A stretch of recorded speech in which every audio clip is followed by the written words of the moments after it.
What's up, tribe? How you guys doing? Go ahead and hit that subscribe button, and I hope you like this video. Yes, this video is a week late, but we are here. This is Chasing Atlanta season. Child, it's Chasing Atlanta Forever season episode 2. I don't even know what season. What is it? Season 5? Season 5, 6. One of them seasons. It's forever though. That's what they said. That's what Dario said. He said it's forever. Ever, forever, ever. Anyway. We start this episode off. We have Rico talking to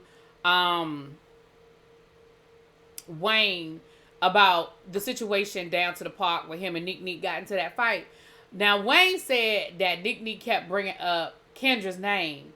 And so he embodied Kendra, and he felt that Kendra spirit getting him, and that's what made him want to slap, knock, punch, whatever Nick. Sir. So that don't even make no sense.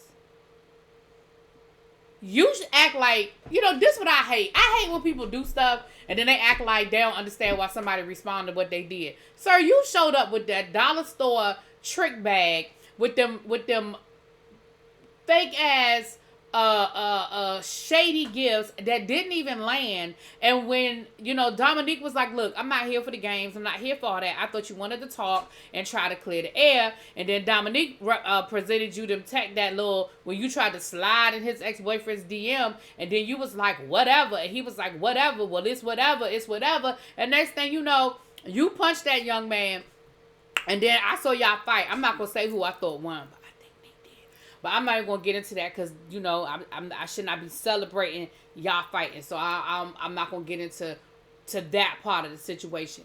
And then next thing you know, we saw your ass running off. I don't know. Wayne, where'd you go? What? Where did you go, sir? You ran off like you saw your parole officer. Sir, where did you go? It don't even matter because it was a week ago. So it don't even matter, child. So then we see Miss Willa. Willa is going for therapy. Now listen, Willa, what you're not gonna do is have me sit here crying. I'm gonna push through this part. Cause she got to talking about D, and she got to talking about having ideations of wanting to unalive herself, and how D helped her with things that she was going through, and she talked about her illness. And I remember when Willa was in the hospital and she was having some issues, and I remember, as a girl group, myself, Abby, D, I remember us talking to Willa and trying to, just being there for her through that situation. So I'm not going to go too deep into it. I want to say that I can appreciate Willa for being vulnerable and open up and sharing this for us. I can appreciate that she got the help and that she is doing the work. And I continue to pray for her and hope that she is processing and pushing through.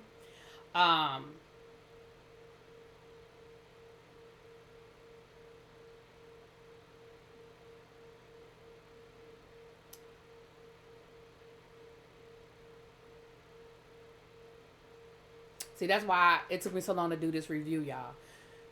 When I hear her talk about D,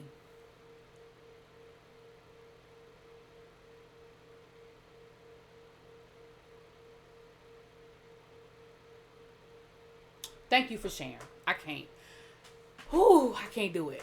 Thank you for sharing, because I'm about to, every time I get ready to say what I want to say, I can't do it. So just thank you for sharing your friendship with D. Yep. I can't. All right, moving on. All right, so J.M. Moore, we found out that J.M. Moore is going to be closing out a fashion show up to the Chicago, okay? And J.M. Moore, his sewing machine is a little rusty, okay? He said it's been a while since he did a line, but he's excited about doing this fashion line. And he's actually closing out the show. So we see Rico and his man flying out to Chicago. And we see my boo Tonka.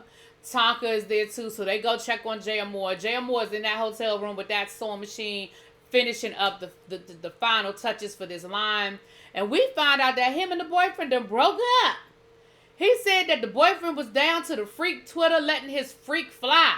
I don't even remember the name they said, but it don't matter because J.M. Moore said that 5 minutes. He said that thing got shut down, okay?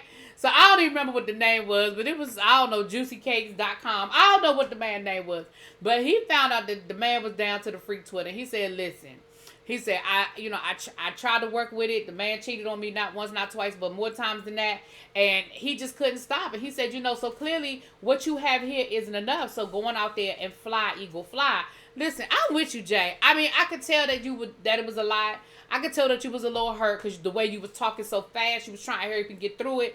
I feel like you was a little hurt, but I definitely understand. I definitely get it, and I understand. So, but we found out that, J.M. Moore's working on this line. So we see a really nice scene with J.M. Moore, his mom, and his granddad. Your granddaddy's so cute, Jay. He's a cutie. But he opened up to them and let them know that he was nervous and vulnerable and a little upset by the whole situation. Not upset, but nervous is more like it. He said, this isn't the collection that I wanted, but it's good. It's not that it's a bad collection. It's just not the collection that I sort of envisioned doing. Jay, I said this to you on Instagram, and I'm going to say it again. If you have not already, I think you should apply for Project Runway. I feel like I feel like it might open some doors for you if that's still your passion. And I know it's not an easy show to get on. I know it's a long process, and of course, it's probably a lot harder to get on these days than it used to be. But I feel like you could do something. I feel like you could kind of make it happen. I feel like you have the resume to at least throw your hat in the ring. And I will be here, cheering you on, my love.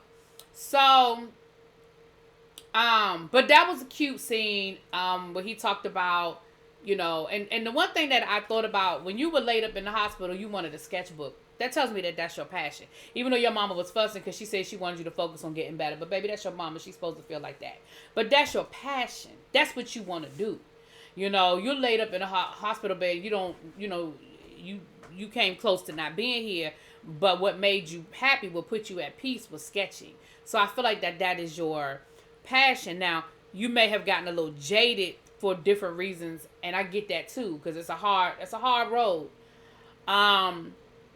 So we get to the fashion show. Rico shows up. Tonka shows up. And let me tell you something.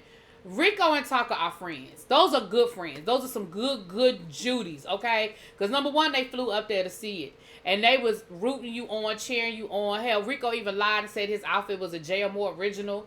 Now, I liked Tonka's outfit. It was given performance, okay? I was here for it. It was giving me drama, all right? I loved Tonka's outfit. Rico's outfit, okay, but I loved Tonka's outfit. It was just drama for me, okay? It was drama. But child, they were sitting in the front row, and then they had to get that little tap on the shoulder and let them know, I'm sorry, this is not your section. But they did get the gift bag in the end. And listen, Rico, you are me and I am you. I'd have gotten me a gift bag. I'm not walking away without something. The collection was cute. I was here for it, Jay. And you should be proud. Hold your head up. Hold your head up. Then we had a scene with Tony. Now, I like Tony and I want to get to know Tony better. But this scene didn't really do it for me. And let me tell you why. Because it was a whole lot that y'all weren't saying. And so I couldn't really get into the story of what it was. All I picked up was Tony had a house. She bit off more than she could chew. Something happened. Y'all fell out. And now you're talking to them and I guess trying to make amends. And here's the thing. I respect the fact that everything ain't for everybody and you don't need to put everybody's business on Front Street. But I feel like then give us another scene. Because it was hard to follow and I have no idea what the hell was going on. But what I do know is that I like Tony. I want to get to know more about Tony. And I respect all the things that Tony has done for the Kiki Ballroom scene down in Atlanta. I walked away with. But the whole thing with her kids, and I don't know nothing about that. Like, I didn't learn nothing other than y'all fell out. And maybe that's all I need to know. Okay? But I just feel like if you're going to tell it, tell it. If you're not going to tell it, then go bowling or something. Give me another scene. Okay? Because now I'm confusion. Because I don't know what the heck is going on. I'm confused. All right?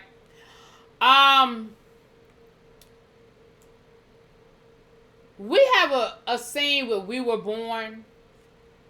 They went to Texas with Wayne. It was a paid gig. Kendra was supposed to be there. We thought, Wayne once again explained to them why he put his hands on Neek. He told them the same thing he told Rico, that the spirit of Kendra jumped in him. Child. I ain't care about it the first time you told it. I ain't care about it the second time you told it. Okay, so Oliver, who I love that sweater you had on Oliver in this scene with the sunglasses and the hound's tooth on the shoulder. I love it. I love that sweater. I don't know what it was, but it was cute. He's having an event, right? He invited the new folks, Tony, Tonka. He invited. It's a candle making situation. Now, I love me a good candle, and I'm with Tonka. I just what he said, he wanted to make him a sex candle or something. Listen, I'm here for all of the things, okay? Oliver also invited Troy and Dominique. Now, King Kane is coming as well. He's new to the Atlanta franchise, but he's not new to Chasing. We know that he's from Chasing Dallas. So they're all excited to film to get to know. And Oliver was like, listen, I thought I was inviting the less problematic people down to the candle making situation. Now, Troy and Neek done made up. But Oliver felt like maybe Troy and Neek still had some things they need to clear up. But they seemed like they were in a good place until King Kane shows up. Troy don't like Kane. Now, I don't know what happened. I don't know what Kane did to Troy for Troy not to like him. But Troy don't like him. I mean, the minute Troy saw him, Troy made that face. We know the face that Troy made, okay? The minute he saw him walk in, he made that face. Now, what we find out is that Troy feels like Kane was carrying bones between him and Dominique and trying to add fuel to a situation that was already fragile because they're not in a good space friendship-wise. Kane was like, listen, I didn't say all I could say, okay? Because if you really want me to air it out, I can air it out. But what I'm trying to do is I'm trying to be respectful because Dominique told me a whole lot of shit about you. But see, you trying to bring an off-camera situation on camera. And what you don't want me to do is embarrass you, because if you really want me to bring all that off-camera, on camera, it's going to be a situation. So that turned into a whole back and forth. Neek is in the middle. Because, see, I feel like Neek was trying to calm it down because Neek know what he said to Kane.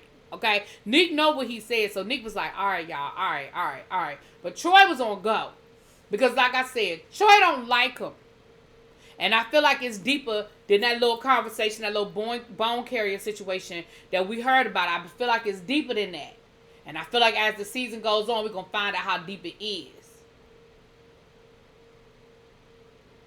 Now, that's all I got with this episode. Y'all let me know what y'all think. I'll talk to y'all later. Peace.